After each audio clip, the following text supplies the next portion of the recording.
مرګ څه شی دی؟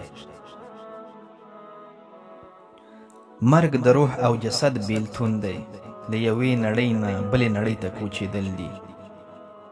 مرګ د امتحان پای او د نتیجې انتظار بلل کیږي. یوه ډېره زړه بوږنونکې واقعه ده. مرګ یو داسې سفر دی چې هیڅ انسان ترې بیرته نه دی راستون شوی. عجب انسان او عجب غفلت. شاوخوا کې انسانان ګوري چې رخصتېږي او مړه کېږي، بیا هم د غفلت له خوبه نه راویښېږي او د ژوند دغه لوی حقیقت ته نه متوجه کېږي. سره له دې چې مړ کېدونکی انسان ورته د حال په ژبه وایي: څه چې په ما تېر شول د هر څه په تا هم را روان دي. هغه ورځ لرې نه ده چې په پوره عاجزۍ به ځان د مرګ پرښتو ته حواله کوو. مرګ هغه وعده ده چې انسان ته هره ورځ ځان ور یادوي. د مرګ حمله ټوله یو طرفه ده، د قوت او کمزوري هغه یو طرفه مقابله ده چې انسان پکې همیش بایللې ده. په دې امتحان کې انسان دومره عاجز او بېوسه وي چې د تقدیر د فیصلې له منلو پرته بله هیڅ لار نه لري، او یو جانبه د خالق فیصلو ته پکې غاړه ږدي.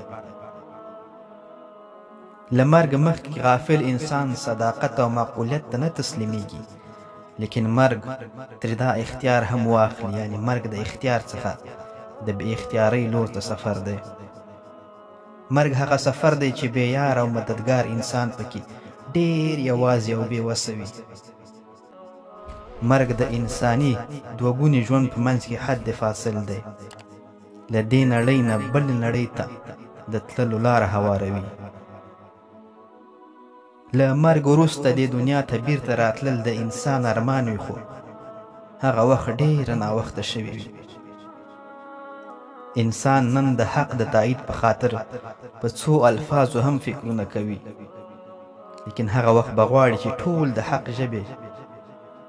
حق د ژبې خبرې بیان کړي، لیکن بیا به وخت تیر وي، نور به فرصت نه وي. مرګ له منصب، مال، حال، اولاد او ټولې نړۍ نه قیمتونه اخلي. دا هر څه د ځنکدن سره بې ارزښته شي، او د مرګ قیمت به د انسان په شمول هر ژوندی ساکښ او هر موجود پرې کوي. وما تدري نفس بأي أرض تموت إن الله عليم خبير. او هیڅ څوک بې له الله تعالی نه پوهیږي چې په کومه ځمکه به ومري. بې له شکه الله تعالی په هر څه باندې پوه او باخبره دی. السلام علیکم ورحمة الله وبرکاته.